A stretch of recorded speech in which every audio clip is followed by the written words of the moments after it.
What is going on, everyone, and welcome back to the channel.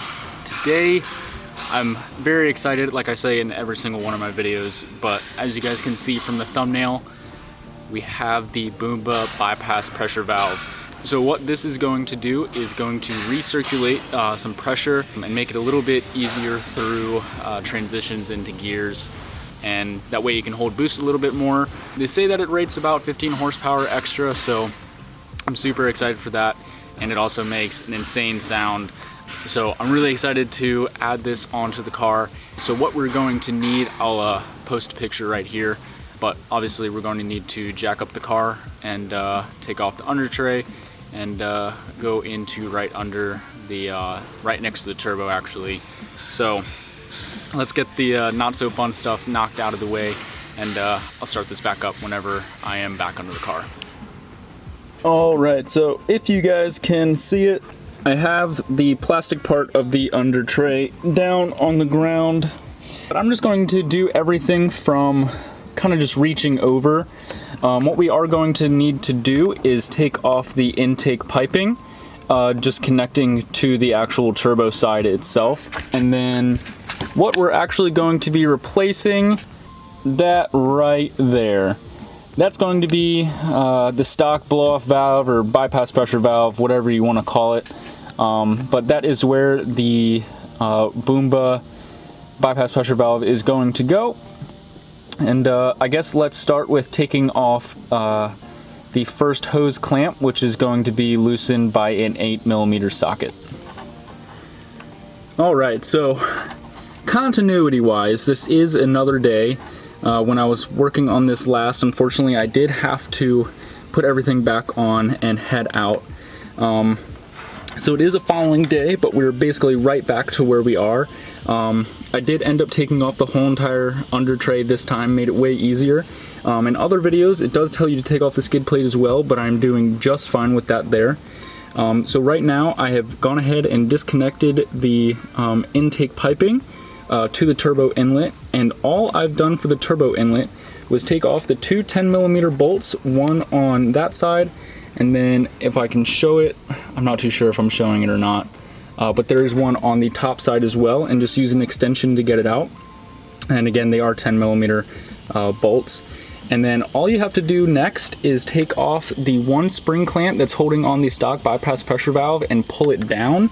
That way it's closer to the turbo inlet, and you can just move this out of the way. You don't even have to take off the turbo inlet. Makes it way easier not having to take off the rest of the vacuum lines. That way, you know, a little bit less work. But right now, you can see like it's completely out of the way. And then right on top of it, I don't know if it's bright enough, but there's another vacuum line connecting to the top side of the stock bypass pressure valve, and you're just going to want to take that off as well. And then another 8mm bolt is connecting to the hose clamp, which is basically like these two on the intake. And so let's remove that, and I'll pick this up right as the stock bypass pressure valve's off. All right, and just like that, the stock BPV or blow-off valve, whatever you want to call it, is out. And there it is. And whenever you are taking it out, make sure the hose clamp is all the way loose, because I was trying to get it out and I did have to get a little bit of help kind of prying it, but all we had to do was loosen the hose clamp like an extra ½ an inch and it came right out. So with that, let's go get the Boomba Racing bypass pressure valve and let's get it right in. Alright, so there it is. The Boomba bypass pressure valve is on the car. So what we needed to do was just plug basically how the stock one was in the same orientation. And then it does come with that vacuum line right there. The white piece obviously goes up. I would recommend for the vacuum line itself, most likely putting on that end first before the bypass pressure valve is even in the car, because it is a little bit of a struggle trying to put that in. But with those two connected, we are now going to tighten back down that hose clamp and pretty much just put everything back on like normal. Also, another point is having to trim a little bit of the top piece that connects right into the bottom portion of the bypass pressure valve. It does recommend doing 3/16 of an inch, so not much at all, and I think that's just for clearance. That way it sits flushly on top of the bypass pressure valve. But let's put this back onto that, tighten down the hose clamp, and pretty much reverse everything what we started with, and I will pick this up in just a minute. Awesome. It is finally on. Wasn't the hardest install, I would say. Probably 5 out of 10.